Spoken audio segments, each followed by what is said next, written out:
Estamos aqui para a gravação de mais um Papo da Escola. Na verdade, é o nosso 15º, então tem uma coleção aí que traz muitas informações interessantes para vocês, falando sempre de educação, tecnologia, criatividade, tá? Envolvendo discussões na área da educação. Tá? Então, não perde os outros episódios, vai lá no YouTube, tá? No Coletivo Ponto da Escola e acompanha, deixa lá seu comentário para que a gente possa, e até dicas de outros assuntos que você quer que a gente discuta aqui, tá bom? E não esqueçam, óbvio, de seguir a gente no nosso Instagram, @coletivo.escola.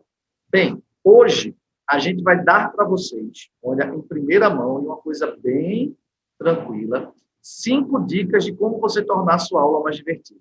E para dar essas dicas, como estamos em 5, cada um de nós vai dar uma dica. Então, hoje nós temos aqui, né, a galera completa, a trupe completa. Hoje temos aqui com Bel, Lara, Lu e Vini, e eu, Rodrigo, tá?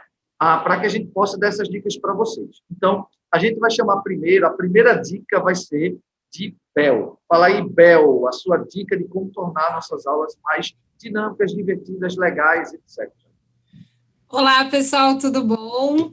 Então, eu sou conhecida como a pesquisadora do grupo, né? Então, a dica que eu vou dar é justamente para aquela aula de ciências que às vezes a gente está bugado, não sabe o que vai fazer, e acontece mesmo, né, gente? Às vezes a gente tem um monte de opções e a gente não sabe como startar isso e como que começa a vibrar isso para os alunos. Então, a minha dica é a seguinte: eu fiz uma vez numa turma. Eu peguei várias práticas em sequência, não muitas, né? Mas deu aí umas duas, 3 semaninhas, assim, onde eles estudavam a teoria, estudavam o método que a gente ia executar na aula prática, e eles eram os professores, eles que ensinavam os outros colegas e que passavam o conhecimento para os outros colegas sobre aquilo que todo mundo ia executar junto. Então, por exemplo, uma prática que é muito comum, dependendo da faixa etária que a gente faz, é impressão botânica, por exemplo. A gente quer fazer uma aula de impressão botânica, então tem lá a receitinha, a folha, a tinta, ou se a gente vai usar a tinta natural, né, a própria cor da folha, então tem que botar um solventezinho para que a cor da folha saia ou no papel, ou no tecido, ou na camiseta, onde a gente quer que essa impressão ocorra. Então, eles iam com a receitinha para casa, a gente já deixava todos os materiais prontos lá, ou pedia para os alunos trazerem os seus próprios materiais, se era algo que podia levar para casa. E aí, 2 em dupla ou em trio, aí depende da sua vontade, vai lá para frente, explica a teoria para os colegas, começa a executar a parte prática, então é o momento deles serem o cientista maluco lá na frente de todos os colegas e fazerem a aula prática de ciências. Então, essa dica que eu fiz, ela funcionou muito, foi super bacana, eles super se envolveram e trabalhou algumas coisas interessantes, por exemplo, a vulnerabilidade, porque se errava ou se atrapalhava, né, estava tudo certo, vai lá, faz de novo, então tinha que trabalhar essa questão, trabalhava a questão da empatia com os colegas, quando os colegas às vezes não conseguiam fazer, ou quando aquilo não dava certo para alguém, então é bacana também, aquilo lá, deu certo para todo mundo, não deu certo para mim, pô, não, vamos lá, vamos ver o que o colega, será que ele esqueceu alguma coisinha, alguma etapa? Então, era muito legal, e fora essa questão da atenção, né, de estar ali pleno, prestando atenção na receita para aquilo funcionar. Então, era meio que aquele testezão de várias habilidades com todo mundo junto, e os colegas guiando, assim, então era muito legal de observar esse processo. E tornava a aula bem mais dinâmica, e a gente, enquanto professor, e na época eu tinha também uma colega que ela estagiava junto na minha turma, a gente faz o quê? A gente é ali a guria do laboratório, né? Que fica só cuidando, ajudando, num processinho no outro e vai fluindo. Mas era muito legal ver eles na posição de professores ou de cientistas malucos na frente dos colegas. Era muito legal. Massa. é meio que a gente fazer o aluno trabalhar muito com aprendizagem significativa. E a gente, quando pede para uma pessoa ensinar a outra, é uma forma, a melhor forma de aprendizagem, né? Porque ela passa a informação do jeito dela, entendendo e solidificando ainda mais esses conceitos, né, na memória. Tá? Então, é bem interessante. Gostei. Legal. E você, Vini, como é que a gente dá mais uma dica para a gente complementar a segunda dica? Segunda dica aqui do papo de hoje, eu quero dar uma dica de um livro. E esse livro que hoje eu tenho em mãos aqui, ó, é do Steve Johnson, De Onde Vêm as Boas Ideias, né? Tem vídeo animado também de algumas coisas, de palestra também dele, se você quiser pesquisar aí pelo nome do autor e também pelo nome do livro, né? E aí a minha dica, por que é importante? Eu sou químico, né? E da minha área de ciências, então ele mostra um novo olhar ou uma forma da gente observar a história, né? A evolução, a inovação, como ela aconteceu, como ela tem acontecido, né? Ao longo de muitos anos, da nossa tecnologia, da própria ciência. Tem a história do benzeno, né? Que é aquela estrutura que todo mundo conhece, e aí com Kekulé, que é uma história maravilhosa, né? Então isso já tem esse atrativo para quem é da área, mas para também quem não é da área. Tem diversos itens de tecnologia, fala da internet, fala de elementos que a gente pode estar observando. E eu acho ele muito rico, né, esse livro, porque ele te ajuda a treinar esse olhar da observação. Então, é isso que eu quero trazer dessa dica, assim, de você poder olhar através do olhar, né, do autor, né, que faz esse apanhado, e permite que você olhe com mais critérios, assim, com mais observação, mais, como é que é a palavra? Mais detalhista, assim, sobre o processo de criação, de inovação, e ao longo das ideias que ele traz no livro, que é recheado de exemplos, e como você faz isso, né? E também como você pode pegar esses mesmos exemplos, ou a forma como ele descreve, e treinar o seu olhar para outras ideias e processos e tecnologias que a gente tem tanto acesso, né? E com certeza daí você vai tirar uma ideia, um contexto para a sua aula, para a sua reunião, para a sua equipe, independente de onde você está, vai uma leitura boa, assim, você vai ser premiado aí com isso. Então é isso. E, de bônus, né, tem um dos capítulos que tem essa palavra, eu escrevi aqui, ó, serendipidade, né, que é o serendipity, que é uma palavra que eu não conheci através desse livro, e que é essa ideia de uma descoberta ao acaso, né? É umas coisas que você descobre aí como que se tropeçasse na vida, né? A gente sabe que não é assim que as coisas acontecem, né? Mas, de fato, é essa ideia da descoberta por acaso que é tão rica na nossa vida. Aquele momento que você fala, meu Deus, era isso, né? E eu não sabia que existia essa palavra, e ela é tão importante. E essa palavra, depois que eu descobri, tem filmes, séries, nome de sorveteria, tem uma série de nome de rua, né? Nos Estados Unidos também. Então, eu acho que é uma palavra que, se eu tivesse uma palavra para tatuar, uma delas seria essa palavra, que eu acho que é essa ideia do acaso do universo, né? E a gente brincar um pouco com isso. Então, fica uma dica aqui, que é um dos capítulos desse livro. O outro capítulo é sobre erro, e como a gente negligencia erro, ou não fala bem, parece que erro é uma coisa ruim, que a gente quer longe, né? Então, também são dois capítulos que eu destaco aqui nesse momento de hoje. E então, essa foi a segunda dica aqui do nosso papo de hoje. Massa. Então, a segunda dica tem um pouco a ver com aumentar o repertório, e a dica do livro é massa. E um detalhe interessante que o Vini levantou foi essa questão da gente estar preparado. Porque se a gente aumenta o nosso repertório, as ideias surgem, né? E às vezes para executar determinadas atividades, a gente tem que estar preparado para executar aquilo. Então, é importante a gente sempre estar buscando especializar, buscando desenvolver novas habilidades, e buscando também aumentar nosso repertório para ter, né, para surgir essas ideias. Murilo gosta muito de falar do eureka, né? Aquele momento que surge a ideia, mas na verdade estava semeando lá as ideias, e aí do nada a gente consegue fazer as conexões e surge uma ideia para que a gente possa aplicar, seja no processo na nossa vida educacional, etc. Agora a gente vai para a terceira dica, que vai ser com aluno. Será que ela vai trazer alguma coisa de criatividade aí, diretamente relacionado? Vamos ver, né? A minha dica é uma dica de um TED Talk, do que eu acho que é bem bacana, porque quando a gente pensa em criatividade, muitas vezes a gente tem aquela ideia, né, de que a gente precisa ter muitos recursos, muitos materiais, muitas coisas, né? A gente certamente precisa de muito repertório, mas não necessariamente tanto material, assim, ou de tantos recursos assim.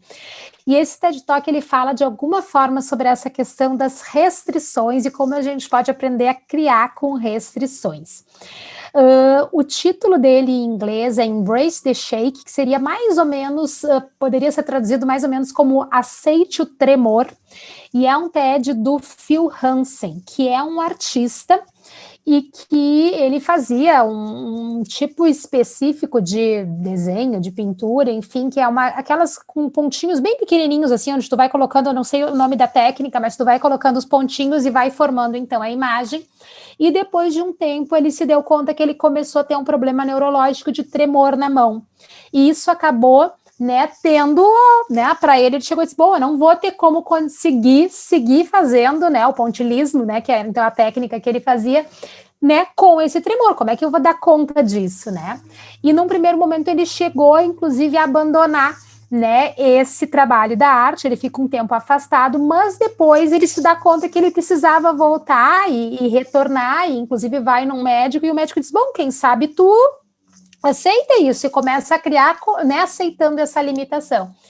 E aí é muito, muito bacana esse TED, porque ele vai contando como é que ele foi, então, utilizando isso, né, essa limitação física que ele passou a ter para seguir criando. Então, num primeiro momento, ele continua utilizando essa técnica, mas aí utilizando materiais maiores, onde mesmo com determinados tremores, enfim, a grande imagem, né, conseguia ter o mesmo efeito. Depois, ele começa a criar outras limitações. Ele começa, de forma intencional, a pensar que outras coisas, que outras restrições ele pode utilizar. Então, eu acho que essa é uma fala que pode ser interessante para os professores poderem assistir, né, e poder pensar um pouco nisso, né, assim, de como é que a gente, enquanto educador, pode também aceitar algumas limitações que a gente muitas vezes tem. Acho que é uma fala que dá para trabalhar tranquilamente também com alunos de ensino médio, né? Porque também tem essa questão assim bacana, inclusive de poder pensar assim, que possibilidades que eu tenho apesar das limitações. Então, fica também como uma sugestão de uma outra referência aí para a gente. Deixa eu só ver rapidinho aqui que alguém colocou aqui no chat o título que ele foi traduzido. Então, ele está traduzido em português como Assumindo o Tremor, de Phil Hansen. Obrigado, Vi. Massa. E isso é interessante, Lu, porque limitações todos têm. Não na questão dele, que foi uma limitação neurológica, mas quando o professor em si, ele tem muitas limitações, né? E a gente tem que vencer essas limitações para poder realmente tentar trazer sempre a melhor aula, a melhor dinâmica para o aluno, né? Porque às vezes a gente se depara com pessoas que dizem, esse cara quer aparecer, né? A própria coordenação, às vezes, critica a pessoa porque ela está querendo desenvolver coisas novas. Então, a gente tem essas barreiras que a gente tem sempre que estar ultrapassando, né? A gente não pode desistir. A gente tem sempre que tentar ultrapassá-las, derrubá-las, superá-las. E é importante que a gente vê isso numa condição muito mais complexa do que a gente enfrenta, né? Isso é bem legal. A quarta dica é da nossa colega Lara. E ela vai trazer mais uma dica massa para a gente aqui. Fala aí, Lara. Olá, valeu, olá, pessoal. Uma coisa que eu acredito muito, e tem a ver com a dica que eu estou trazendo, é que isso que a Lu falou, às vezes os professores têm as suas próprias limitações, eu acho que a gente tem que parar de querer ensinar o que a gente sabe para os alunos, eu acho que a gente tem que encorajar que eles aprendam e tudo. Então, a minha dica tem muito a ver com isso. Eu acho que uma dica fácil que a gente pode começar a fazer na nossa aula hoje ou amanhã, dependendo de quando você está assistindo a gente, é fazer com que os alunos apresentem desafios para os colegas, dentro de um tema que você definiu. Uma coisa que eu faço muito nas minhas aulas é isso, assim, eu estava dando uma aula de desenho para designer, e toda semana a gente tinha um tema. Por exemplo, perspectiva, storyboard. Então, cada semana a gente tinha um tema, e aí eu levava o básico, porque era o primeiro semestre que os alunos estavam vendo aquilo, mas eu colocava 2 alunos responsáveis por semana para trazerem desafios para os colegas. E aí esse desafio deveria ser de 15 minutos, e deveria ser um desafio de desenho. Então, eles traziam o que eles quisessem, um vídeo, uma atividade que eles viram, alguma coisa, para os colegas fazerem. E aí, essa ideia foi além das minhas expectativas quando ela funcionou, porque eu vi que os alunos começaram a mostrar os seus interesses. Então, o aluno que gostava muito de desenhar carro levou uma coisa de carro, o aluno que vinha da ilustração levou temas relacionados a contação de histórias. Então, assim, os alunos tinham a oportunidade de mostrar seus interesses, ficava muito fácil de adaptar aos níveis de dificuldades. Então, eu, como professor, estava levando o básico um pouquinho para o intermediário, mas nunca chegava no avançado, porque eles eram alunos de primeiro ano. Mas os colegas, eles sentiam que eles podiam desafiar os outros. Então, aqueles alunos que gostam de um desafio mais difícil, eles levavam coisas mais difíceis. E o que era muito interessante também. Ao mesmo tempo, eu estava estimulando os alunos a buscarem por referências. Então, quando a gente passa a tarefa para eles tinham que, para selecionar um vídeo do YouTube, eles tinham que assistir 10. Ou o primeiro vídeo pegava ele mesmo, mas tinha que aprender um jeito de ensinar aquilo. Então, eu acho que quando a gente propõe que os alunos tragam desafios aos colegas, a gente está contribuindo para que eles sejam autônomos na aprendizagem, para que eles tragam seus próprios interesses para a sala de aula e para que eles ajustem o nível de dificuldade de acordo com o que estão propondo. Legal. Dar mais autonomia aos alunos, isso é bem interessante, porque é engraçado que a gente não sabe o que a gente espera, né? E isso gera insegurança nos professores. Quando a gente não tem o controle da situação, gera insegurança. Né? Quando a gente dá autonomia para os alunos, a gente não sabe muito o que esperar. E vem muita coisa interessante, né, desse retorno. E, por último, quinta dica, né, que seria eu, né, que vou dar, eu aconselho a gente trabalhar utilizar algumas técnicas, né, que são interessantes e que geram engajamento, facilitam o aprendizado, tá? Como usar gamificação nas aulas, né? Então, a gente pode trabalhar com gamificação separando aquela sala, mesmo de forma online, em grupos, né? Você tem como fazer isso, tem algumas plataformas que permitem isso, a Jamboard, por exemplo, né? O Miro, etc. Tem vários, a Butter, né? Tem uma Butter, né? Também é uma plataforma interessante que permite isso. E a partir daí você pode estimular eles a trabalhar com a resolução de alguns problemas dentro daquele conteúdo específico, tá? E aí a gente pode, a partir da gamificação, gerar uma disputa, porque tem muita gente que, essa questão de disputa acaba não sendo interessante, mas eu acho que tudo de forma comedida acaba essa disputa gerando um pouquinho de engajamento e de interesse do aluno também. Então, a gente pode trabalhar com o processo de gamificação, e quem tem um pouco de dúvida nisso, a gente tem a Rede Brasileira de Aprendizagem, né, também, que é interessante, e a gente tem um projeto de Harvard bem interessante, que é o Project Zero, né? Você vai lá, Project Zero, e ele tem trilhas de aprendizagem, e dentro de gamificação, ele mostra algumas formas de você aplicar, né, a gamificação dentro de diversos conteúdos, de diversas formas. Mas você trabalhando sempre com resolução de problemas, isso estimula o aluno e faz com que eles queiram chegar ao final daquele processo, compreendendo, e o mais interessante é você fazer ele compreender toda a trajetória dele até ele chegar na solução. E aí ele vai construindo esse conhecimento. E ele internaliza mais facilmente. Se você puder correlacionar com eventos do dia a dia, do cotidiano deles, aí é que eles vão internalizar mais facilmente isso. Se você quer dar pontuação, né, se você quer dar um brinde, se você quer gerar outro tipo de recompensa, é legal também, porque geralmente na gamificação eles querem alguma recompensa, né? Como o título, são os caras, a galera, mas você pode dar alguma forma de contrapartida para a participação deles, mas o ideal é que eles entendam justamente a construção daquele conhecimento dentro de qualquer disciplina. Então, isso pode ser na química, pode ser na biologia, pode ser na história, tá? A gente pode fazer correlações em diversas áreas, né, utilizar disciplinas correlatas ou não correlatas é relativo, mas eu acho que torna a aula muito dinâmica e aumenta o engajamento, já que é interessante. Eu participei de um treinamento em que a maior dor dos professores era conseguir o engajamento dos alunos nas aulas.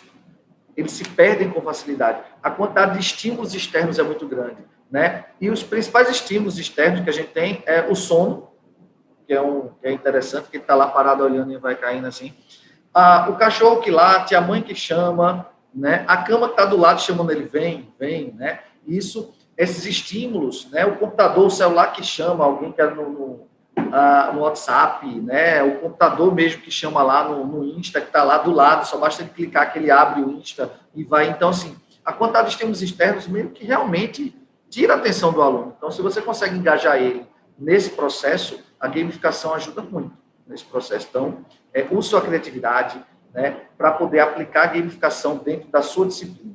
Não existe disciplina difícil, não existe conteúdo difícil. Na verdade, a gente pode transformar qualquer conteúdo fazendo com que o aluno ele assimile melhor aquilo ali. Então, acho que é por aí. Seria a quinta dica, né? Utilize a gamificação nas suas aulas. E qualquer dúvida, vá lá no Project Zero, que tem algumas dicas legais para você, tá? Beleza? E aí, gente, alguma coisa a mais para contribuir? Lara quer contribuir com a gente aí. Fala aí, garota. Eu estou querendo contar para todo mundo aqui que hoje esse nosso episódio é muito especial, que está comemorando a formatura do mestrado de criatividade da Lu. Então, essa é uma edição especial que quisemos trazer aqui para vocês e fico muito feliz de poder compartilhar com a Lu esse momento. E eu fico muito feliz de estar aqui com vocês nesse dia e que a gente possa espalhar muita criatividade por aí. E detalhe, gente, outra dica de criatividade que Lu pode fazer, que ela fez uma divulgação rápida, é do livro dela, que traz muitos insights legais de criatividade que a gente pode aplicar nas nossas aulas. Fala aí, Lu, um pouquinho do livro. Aqui nós vamos fazer um episódio específico para isso. Mas este livro traz várias sugestões, muitas referências de filmes, de livros, de atividades, de brincadeiras, de coisas que também podem ser utilizadas por professores de diferentes níveis de ensino para também poder tornar as suas aulas um pouco mais criativas, dando mais espaço para curiosidade, para imaginação, para observação, para coragem, para aceitação de erros, enfim, para tantas coisas aí que podem tornar, né, os nossos espaços um pouco mais criativos. Já quero, como faço? Como faço? Quem quer é só entrar no site da Editora Voo, www.editoravoo.com.br e fazer a sua compra por lá. Quem quiser o livro na versão digital está disponível na Amazon. E Lu, tem um detalhe, né? Como nosso público maior são de professores, tem desconto para professor, né? Tem, professores têm desconto de 15% no livro físico, aí só precisam fazer um cadastro na editora antes, quando receberem o ok que o seu cadastro foi aceito, daí podem fazer a compra depois. Aí eu pergunto, galera, tem desculpa para não ser criativo? Vamos reinventar nossas aulas, nossa forma de ensinar, a nossa forma de aprender também, porque a gente, quando se coloca na posição de quem aprende, a gente consegue ensinar melhor, né? Porque a gente começa a ver, poxa, isso aí eu acho muito interessante, né? Então, o nome do livro é Criatividade Contagiante, né? Então, é da editora? Editora Voo. Pois é, Luval. Nome bonito, nome de gente chique, né? Então, vamos lá para a gente finalizar hoje, né? E o interessante, gente, é que vocês façam. Vini falou uma coisa massa no capítulo do livro que ele citou para a gente. Não tenha medo de errar. A gente só aprende errando. Se ninguém errasse, seria massa, né? Todo mundo seria perfeito, ninguém inventaria nada, estava tudo bonzinho. Erre, tá? Aplique, se exponha, né? Não tenha medo de se expor, né? Quanto mais a gente conseguir ter essa ideia de que se expor e errar é humano e ajuda a gente a crescer, a aprender mais, a gente vai errar mais, né? Então, por hoje a gente vai finalizar, né, o nosso encontro de hoje, tá? Espero que a gente tenha contribuído para você e nós esperamos que vocês apliquem. Novamente, gente, sigam e acompanhem, tá? A gente está no Instagram, no @coletivo.descola, tem muita coisa legal, a gente dá trechinhos dos encontros aqui, você vai ver, vai ficar curioso e vai entrar no YouTube, também no coletivo.escola e acompanhar a gente, tá? Sempre coloca aí, ó, dúvidas que você teve no vídeo, também dicas, é massa, a gente espera que vocês coloquem dicas de possibilidades de discussões nossas aqui, então sugiram, né? Participem, beleza? Então, um abraço a todo mundo e até o próximo Papo da Escola.